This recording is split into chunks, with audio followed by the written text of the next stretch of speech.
Hello everyone. Exam वारी में आप सभी का स्वागत है। दोस्तों, आज की इस वीडियो में हम एनसीईआरटी क्लास 6 के पॉलिटी के प्रश्नों को चैप्टर वाइज कवर करेंगे। क्लास 6 पॉलिटी की बुक का नाम है सामाजिक एवं राजनीतिक जीवन फर्स्ट। इसमें चैप्टर है पहला विविधता की समझ, दूसरा चैप्टर है विविधता एवं भेदभाव, तीसरा है सरकार क्या है, चौथा है लोकतांत्रिक सरकार के मुख्य तत्व, पांचवा चैप्टर पंचायती राज, छठा है गांव का प्रशासन, सातवां चैप्टर है आपका नगर प्रशासन और आठवां है ग्रामीण क्षेत्र में आजीविका। तो इन सब चैप्टर से हम इस वीडियो में प्रश्नों को देखेंगे। ठीक है दोस्तों, आपने देखा होगा एनसीईआरटी से ही सारे प्रश्न बन रहे थे, तो एनसीईआरटी आपके लिए बहुत इंपॉर्टेंट है। तो आप लोग वीडियो को लास्ट तक ध्यान से जरूर देखिएगा। और अगर आप इसका पीडीएफ चाहते हैं तो ज्वाइन कीजिए हमारे टेलीग्राम चैनल को, जिसका लिंक आपको डिस्क्रिप्शन बॉक्स या कमेंट बॉक्स में मिल जाएगा। दोस्तों, यह video 1 to 5, 6 to 8 TGT PGT सभी के लिए इंपॉर्टेंट है, तो आप लोग वीडियो को लास्ट तक ध्यान से जरूर देखिएगा। चलिए शुरू करते हैं। आज का पहला प्रश्न है, लद्दाख से संबंधित निम्नलिखित कथनों पर विचार कीजिए। लद्दाख के बारे में इसमें पूछा है और ये पहले चैप्टर से लिया गया प्रश्न है, इंपॉर्टेंट है। इसमें पहला दिया है, लद्दाख जम्मू कश्मीर के पूर्वी हिस्से में पहाड़ियों में बसा एक रेगिस्तानी इलाका है। यहाँ बिल्कुल भी बारिश नहीं होती है। बिल्कुल क्या है आपका सही है। मैप में देखिएगा, ये आपका क्या है जम्मू कश्मीर है और इसके पूर्वी भाग में कौन सा है तो आपका लद्दाख है।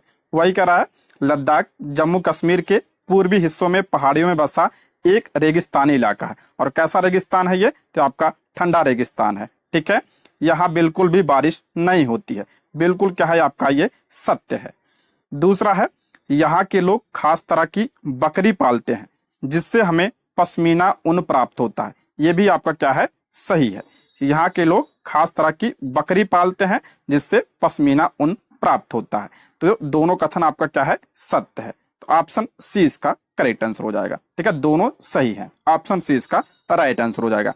आप लोग कमेंट बॉक्स में बताइए कि जम्मू कश्मीर और लद्दाख को केंद्र शासित प्रदेश कब बनाया गया था। कमेंट जरूर करिएगा कि इन दोनों को केंद्र शासित प्रदेश कब बनाया गया था। ठीक है, व्याख्या देखते हैं।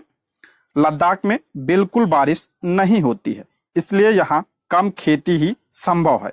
यह इलाका वर्ष भर लंबे समय तक बर्फ से ढका रहता है। यहाँ के लोग खास तरह की बकरी पालते हैं जिससे हमें पश्मीना ऊन प्राप्त होता है।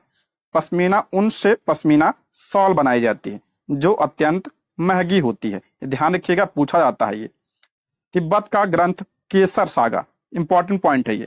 तिब्बत का ग्रंथ केसर सागा लद्दाख में काफी प्रचलित है और लद्दाख को छोटा तिब्बत भी कहा जाता है। इसको भी ध्यान रखिएगा, लद्दाख को छोटा तिब्बत कहा जाता है। ठीक है, आगे बढ़ते हैं। केरल के संदर्भ में नीचे दिए गए कथनों पर विचार कीजिए। इसमें केरल के बारे में दिया है, यह भी आपका पहले चैप्टर से लिया गया प्रश्न है। पहला दिया इसमें, भारत में ईसाई धर्म की शुरुआत केरल में हुई। भारत में ईसाई धर्म की शुरुआत केरल में हुई। बिल्कुल क्या है आपका सत्य है। दूसरा है, केरल की जमीन चावल की कृषि के लिए अत्यंत उपयोगी है। यह भी आपका क्या है सही है। केरल की जमीन चावल की खेती के लिए अत्यंत क्या है उपयोगी है। तो ये भी आपका क्या है सही हो जाएगा। तीसरा है, ओणम केरल में मनाया जाने वाला त्योहार है। बिल्कुल सही है। आप सभी को पता होगा ओणम कहाँ मनाया जाता है तो केरल में मनाया जाता है। तो ये आपका क्या है सही है। तो इस हिसाब से इसका राइट आंसर हो जाएगा ऑप्शन डी, उपयुक्त सभी। इसमें कथन सही पूछा है तो ध्यान रखिएगा, ऑप्शन डी इसका राइट आंसर हो जाएगा। सभी कथन क्या है आपके बिल्कुल सत्य हैं। व्याख्या देखते हैं, इंपॉर्टेंट है।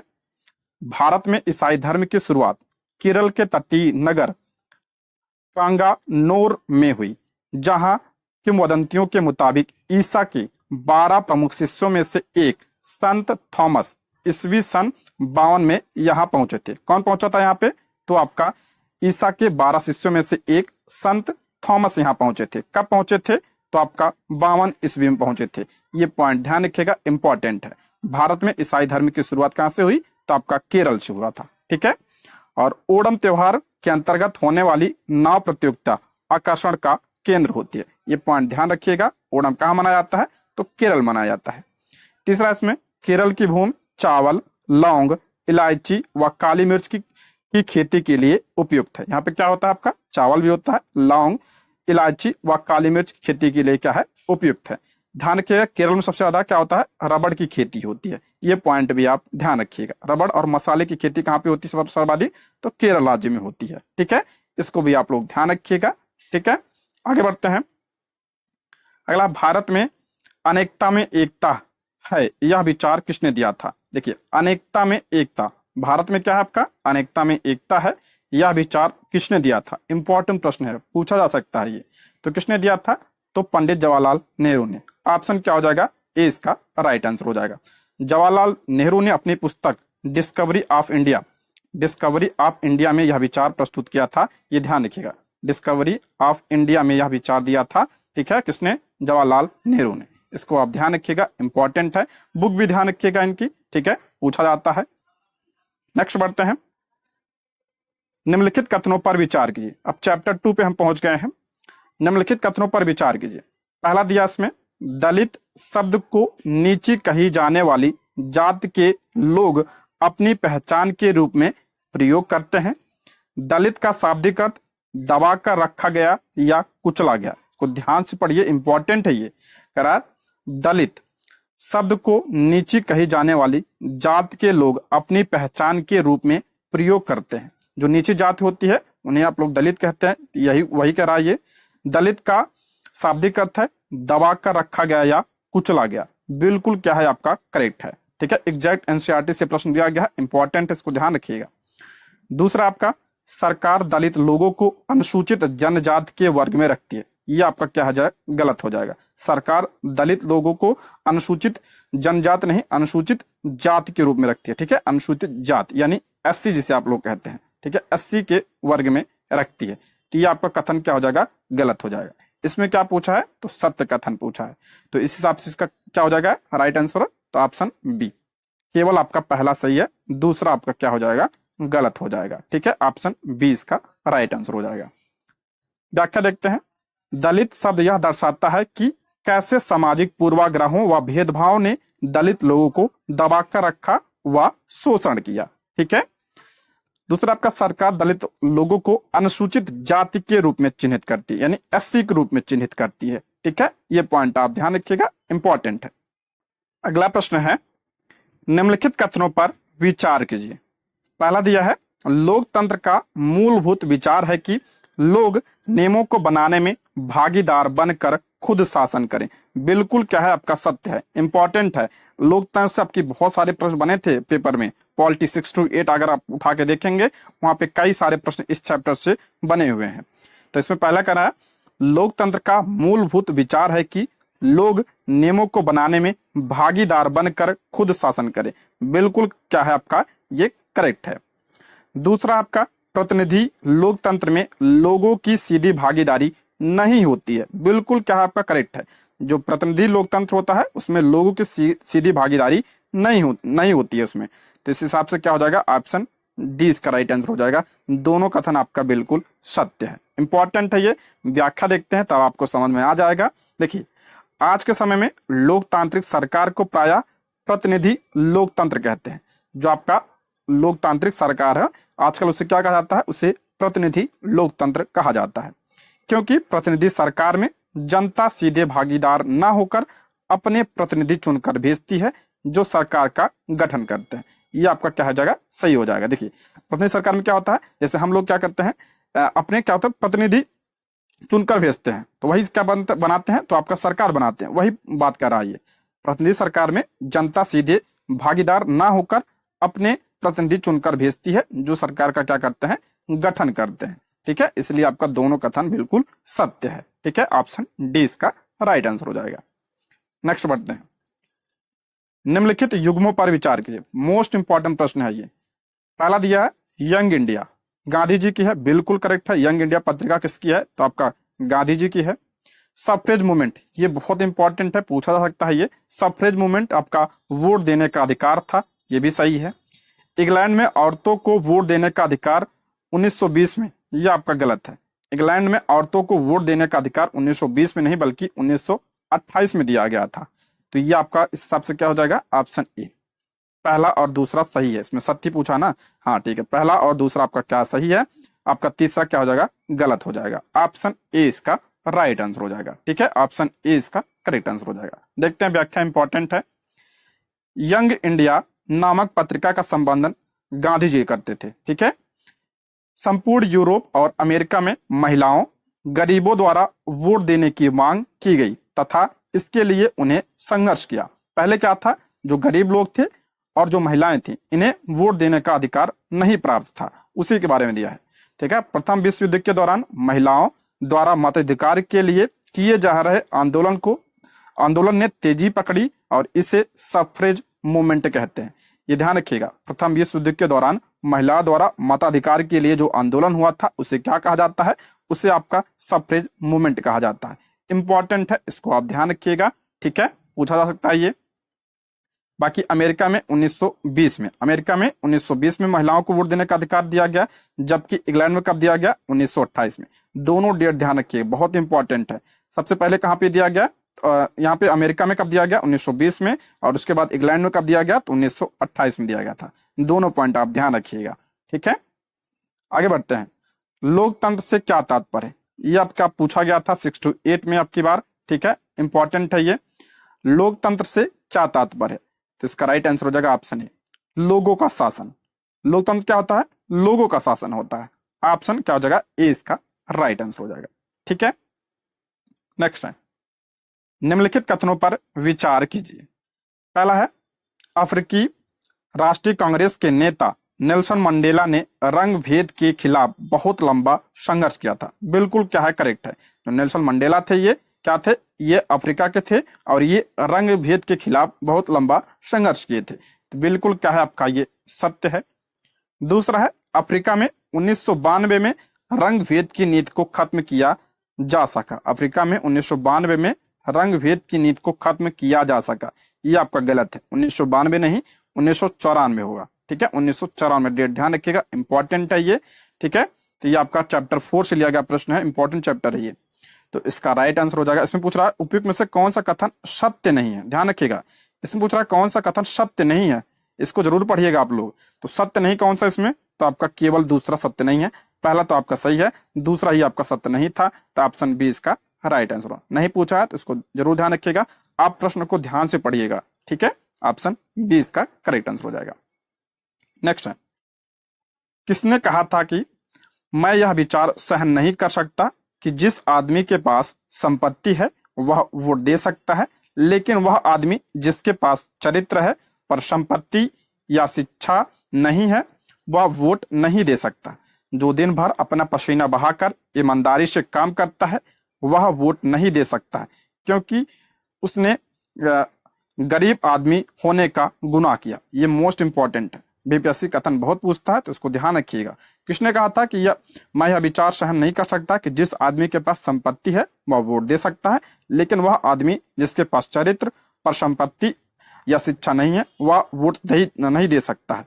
ठीक है, ये किसने कहा था, तो आपका ऑप्शन सी, महात्मा गांधी जी ने कहा था, अपनी पत्रिका यंग इंडिया में कहा था। ठीक है, महात्मा गांधी जी ने कहा था सभी को जो है वोट देने का अधिकार मिलना चाहिए, चाहे वो अमीर हो चाहे गरीब हो। पहले क्या था, जो अमीर थे उन्हीं को जो है वोट देने का अधिकार प्राप्त था, तो उसी के बारे में बात हो रही है, तो ऑप्शन सी इसका राइट आंसर हो जाएगा। ठीक है, सार्वभौमिक मताधिकार की बात किया था महात्मा गांधी जी ने, ऑप्शन क्या हो जाएगा, सी इसका राइट आंसर है। ये आपका 1931 में यंग इंडिया में इसका प्रकाशन किया था। ठीक है, तो ऑप्शन सी इसका राइट आंसर हो जाएगा।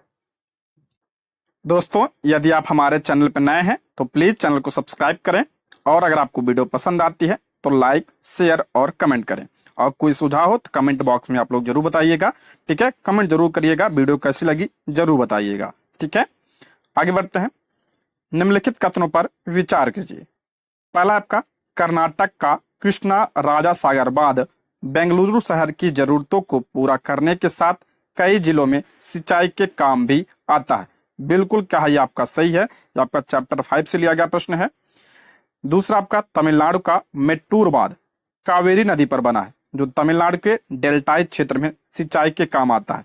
देखिए, जो मेट्टूर बांध है आपका किस नदी पर है, तो आपका कावेरी नदी पर। बिल्कुल क्या है आपका सही है, दोनों कथन बिल्कुल सत्य है, मोस्ट इंपॉर्टेंट है ये। तो इसका राइट आंसर हो जाएगा ऑप्शन डी, उपयुक्त सभी, ऑप्शन डी इसका राइट आंसर हो जाएगा। जीके जीएस में पूछा जा सकता है, ये ज्योग्राफी में पूछा जा सकता है, इंपॉर्टेंट है। ऑप्शन डी इसका क्या हो जाएगा, राइट आंसर हो जाएगा। दोनों कथन बिल्कुल क्या है आपके सत्य हैं। ठीक है, आगे बढ़ते हैं। निम्नलिखित कथनों पर विचार कीजिए। पहला दिया है ग्राम सभा एवं पंचायत के सभी वयस्क सदस्यों से मिलकर बनी होती है। ग्राम सभा एक ग्राम सभा एक पंचायत के सभी वयस्क सदस्यों से मिलकर बनी होती है, यहां तक तो सही है। जिसमें सिर्फ एक गांव या एक से ज्यादा गांव शामिल हो सकते हैं, बिल्कुल सही है। जिसमें आपका एक गांव या एक से ज्यादा गांव शामिल हो सकते हैं, बिल्कुल क्या है ये आपका सत्य है, जो ग्राम सभा होती है। ठीक है, दूसरा आपका दिया है गांव के व्यक्ति जो 18 वर्ष या उससे अधिक के हों या उन्हें वोट देने का अधिकार प्राप्त हो, वह ग्राम सभा का सदस्य होता, बिल्कुल क्या है आपका सत्य है। जो गांव के व्यक्ति हैं अगर वो 18 वर्ष या उससे अधिक के हों या उन्हें वोट देने का अधिकार प्राप्त हो, वो क्या होते हैं, ग्राम सभा के क्या होते हैं, सदस्य होते हैं। ध्यान रखिए, पूछा जाता है ग्राम सभा के सदस्य होने की आयु कितनी होती है, तो 18 वर्ष होती है। ये पॉइंट भी आप ध्यान रखिएगा। लेकिन प्रश्न ध्यान से पढ़िएगा, इसमें क्या पूछा है, उपयुक्त में से कौन सा कथन असत्य है, तो असत्य पूछा है इसमें। ये आपका पहला भी सही है, दूसरा भी सही, असत्य एक भी नहीं है, तो ऑप्शन डी इसका राइट आंसर हो जाएगा। ठीक है, ऑप्शन डी इसका करेक्ट आंसर हो जाएगा। प्रश्न को आप लोग ध्यान से पढ़िएगा, फिर सॉल्व करिएगा। व्याख्या देखते हैं। दिए गए दोनों कथन क्या बिल्कुल सत्य है। ग्राम सभा एक पंचायत के सभी वयस्क सदस्यों से मिलकर बनी होती है, जरूर ध्यान रखिए इसको। ग्राम सभा जो होती है एक पंचायत के सभी वयस्क सदस्यों से मिलकर बनी होती है, जिसमें सिर्फ एक गांव या एक से ज्यादा गांव शामिल हो सकते हैं। जरूर ध्यान रखिए इसको, एक से एक गांव भी शामिल हो सकता है और एक से अधिक गांव भी शामिल हो सकता है इसमें ग्राम सभा में। ठीक है, गांव के व्यक्ति जो 18 वर्ष या उससे अधिक के हों या उन्हें वोट देने का अधिकार प्राप्त हो, वह ग्राम सभा का क्या होता है, सदस्य होता है। ठीक है, तो दोनों कथन आपका बिल्कुल क्या थे, सत्य थे। ठीक है दोस्तों, अगर आप एनसीईआरटी की बुक अगर आपके पास नहीं है तो आप लोग कमेंट बॉक्स में बताइए, मैं टेलीग्राम पे डाल दूंगा, बुक को भी डाल दूंगा। ठीक है, तो आप लोग वहां से अगर पढ़ना चाहें तो पढ़ लीजिएगा। अगला है निम्नलिखित कथनों पर विचार कीजिए।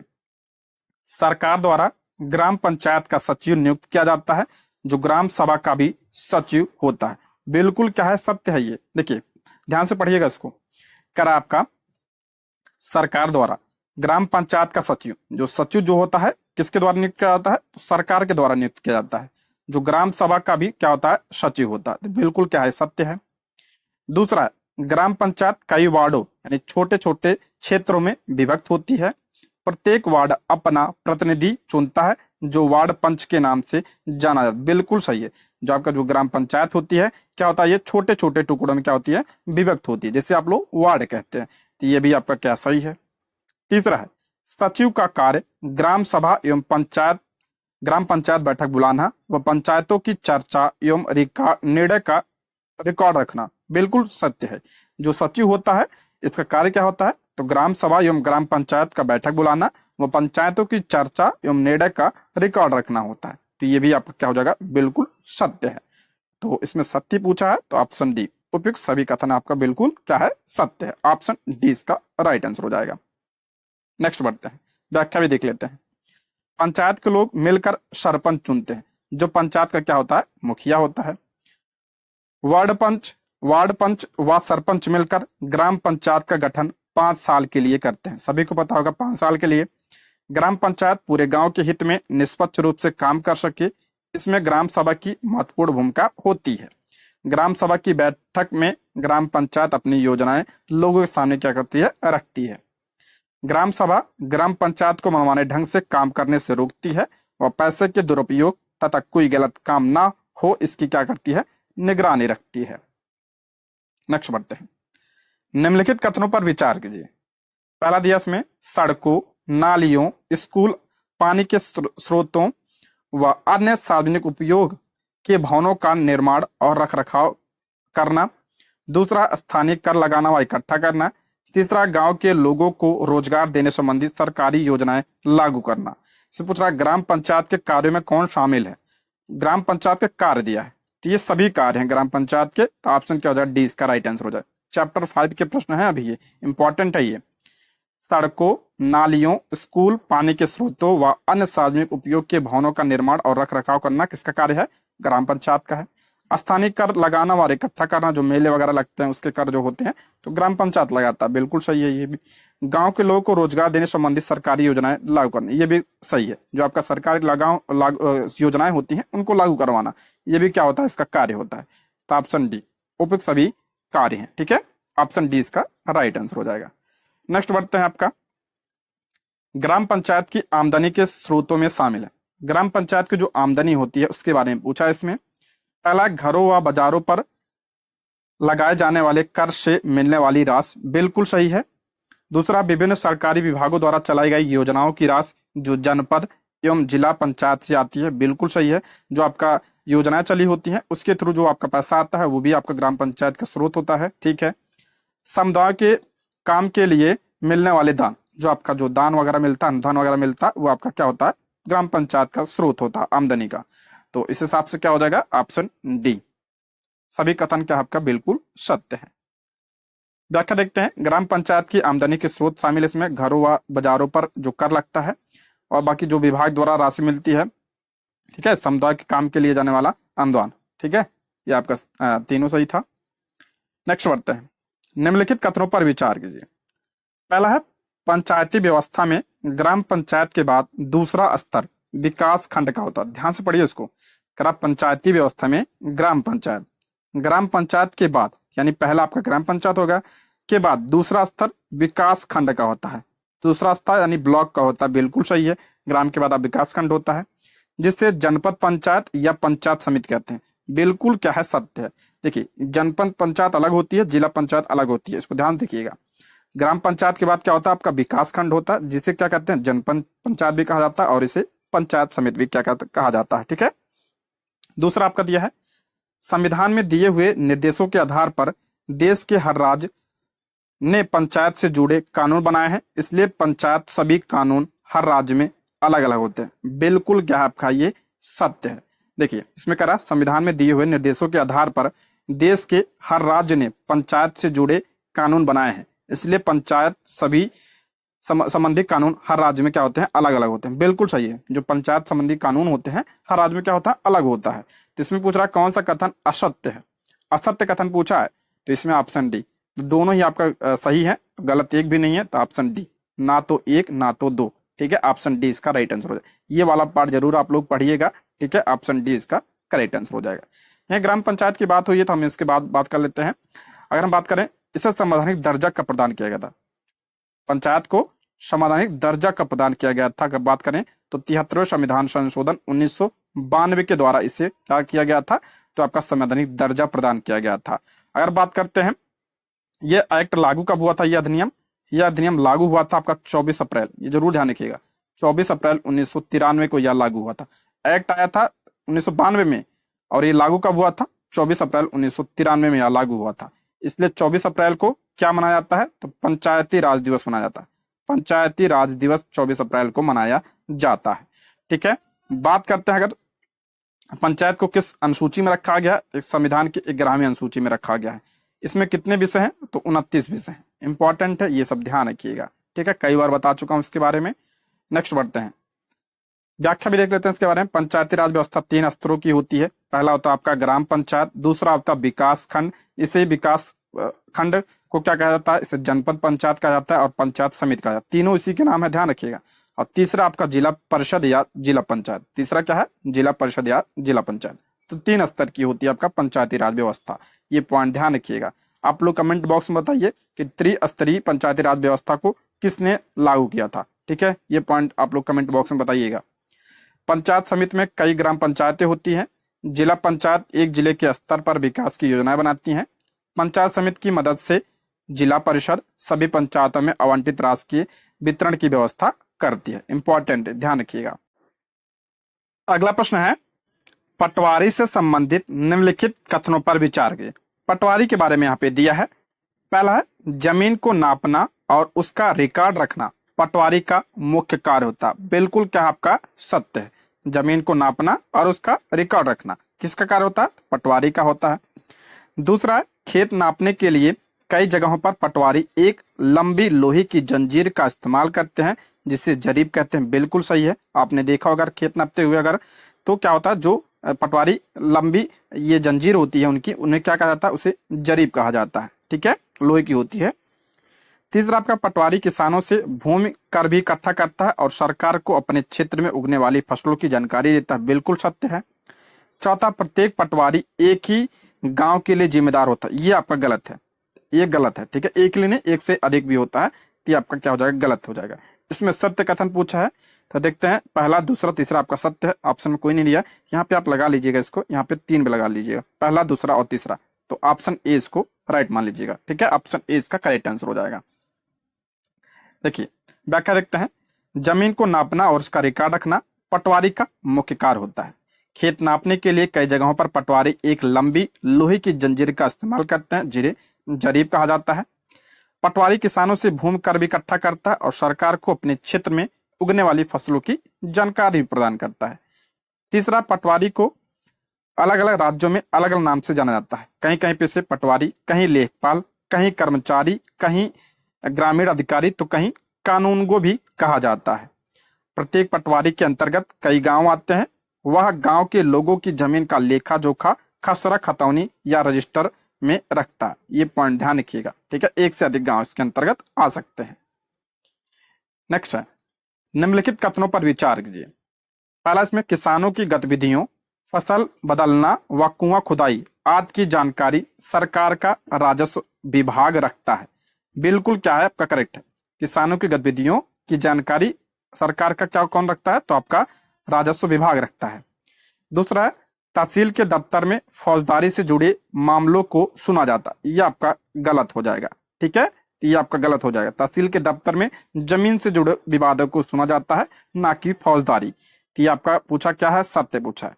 तो ऑप्शन बी केवल आपका पहला सही है, दूसरा क्या हो जाएगा आपका गलत हो जाएगा। ठीक है, ऑप्शन बी इसका राइट आंसर हो जाएगा। तहसीलदार के दफ्तर में आपका फौजदारी नहीं, जमीन से जुड़े मामले को सुना जाता, नहीं दीवानी मामले को। Option B. नेक्स्ट, हिंदू उत्तराधिकार संशोधन अधिनियम 2005, मोस्ट इंपॉर्टेंट है ये। हिंदू उत्तराधिकार संशोधन अधिनियम 2005 के संदर्भ में निम्नलिखित कथनों पर विचार कीजिए। पहला है, इसके अनुसार पैतृक संपत्ति में बेटों, बेटियों और उनकी मां को बराबर का हक मिलेगा। बिल्कुल क्या है, सत्य है, मोस्ट इंपॉर्टेंट है। इसके अनुसार पैतृक संपत्ति में आपका बेटों, बेटियों और उनकी मां को बराबर का हक मिलेगा। दूसरा, इस कानून को भिन्न भिन्न राज्यों में अपने यहाँ के नियमों के अनुसार अपनाया गया है। बिल्कुल गलत है, ये गलत है, एक समान अपनाया गया है। ये आपका गलत हो जाएगा। इसमें पूछ रहा है कौन सा कथन सत्य नहीं है, तो सत्य नहीं पूछा है, तो आपका दूसरा नहीं था। ये ऑप्शन 20 का राइट आंसर हो जाएगा। ऑप्शन 20 का करेक्ट आंसर हो जाएगा। ठीक है, ये जरूर ध्यान रखिएगा। हिंदू उत्तराधिकार संशोधन अधिनियम 2005, हिंदू उत्तराधिकार संशोधन अधिनियम 2005 लाया गया। इसके अनुसार पैतृक संपत्ति पर बेटों, बेटियों या उसकी मां का क्या होगा, बराबर हक मिलेगा। इस कानून को सभी राज्यों व केंद्र शासित प्रदेश में समान रूप से लागू किया गया है। नेक्स्ट है, निम्नलिखित कथनों पर विचार कीजिए। पहला है, बड़े नगरों का प्रशासन चलाने वाले संस्थान को नगर निगम कहते हैं। बिल्कुल सही है, जो बड़े नगर होते हैं उनका प्रशासन चलाने वाले संस्थान को क्या कहते हैं, नगर निगम कहा जाता है। वह छोटे कस्बों का प्रशासन नगर पालिका चलाती है। जो छोटे कस्बे होते हैं उनका प्रशासन कौन चलाती है, तो नगर पालिका चलाती है। बिल्कुल सत्य है ये। दूसरा, आपका आयुक्त और प्रशासनिक कर्मचारियों की सरकार द्वारा नियुक्त की जाती है, जबकि पार्षद निर्वाचित होते हैं। बिल्कुल सही है, जो आपका प्रशासनिक कर्मचारी होते हैं उनका नियुक्ति किसके द्वारा, तो आपका सरकार के द्वारा की जाती है। जो पार्षद होते हैं क्या होते हैं, उनका निर्वाचन होता है। तीसरा, पार्षदों की समिति विभिन्न शहरी मुद्दों पर निर्णय लेने का काम करते हैं, जबकि उन्हें लागू करने का काम आयुक्त व प्रशासनिक अधिकारी होते हैं। बिल्कुल क्या है, सत्य है। जो पार्षद होते हैं उनकी समिति जो होती है वो आपका शहरी मुद्दे पर जो आपका काम करना होता है उसका निर्णय लेते हैं, और उसको जो है लागू कौन करता है, तो आपका जो है जो आयुक्त होते हैं, प्रशासनिक अधिकारी होते हैं, वो लागू करते हैं। तो इसमें सत्य पूछा है, तो ऑप्शन डी उपयुक्त सभी कथन आपका बिल्कुल सत्य है। प्रश्न को आप ध्यान से पढ़िएगा तब सॉल्व करिएगा। ठीक है, ऑप्शन डी इसका राइट आंसर हो जाएगा। देखते हैं, शहर को अलग अलग वार्डों में बांटा जाता है और हर वार्ड में क्या होता है, एक पार्षद होता है। अभी हमने इसके पहले पढ़ा था ना कि जैसे गांव को बांटा जाता है, वैसे शहर को अलग अलग वार्डों में बांटा जाता है और हर वार्ड में क्या होते हैं, एक पार्षद होता है। नगर निगम के कुछ निर्णय ऐसे होते हैं जो सारे शहर को प्रभावित करते हैं। ऐसे जटिल निर्णयों को पार्षद समूह द्वारा लिया जाता है। कुछ पार्षद मिलकर समितियों का निर्माण करते हैं जो मुद्दों पर विचार विमर्श कर निर्णय लेती है। नेक्स्ट, आपका निम्नलिखित करों पर विचार कीजिए। संपत्ति कर दिया है, पानी व अन्य सुविधाओं पर कर, शिक्षा कर, मनोरंजन कर। करा नगर निगम की आय के स्रोतों में शामिल है।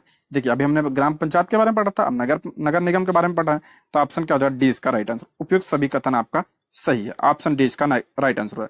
अगर हम नगर पालिका की बात करते हैं तो इसे संवैधानिक मान्यता का प्रदान किया गया था, तो 74वें संविधान संशोधन 1992 के द्वारा प्रदान किया गया था। इसको भी आप ध्यान रखिएगा।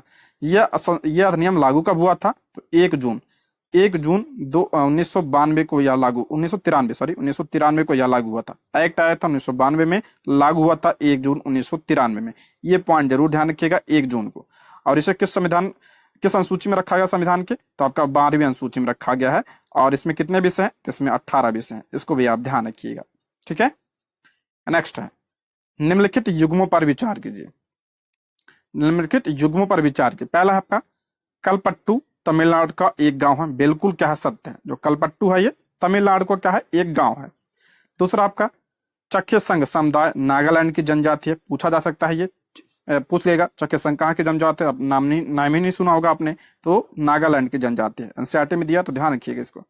कैटामरैन में मछुआरों की छोटी नाव, कलपट्टू तमिलनाडु, बिल्कुल करेक्ट है। कैटामरैन जो आपका होता है मछुआरे की छोटी नाव होती है, ये बिल्कुल सही है, तो ऑप्शन डी इसका राइट आंसर हो। सभी कथन आपका बिल्कुल सत्य है, ऑप्शन डी।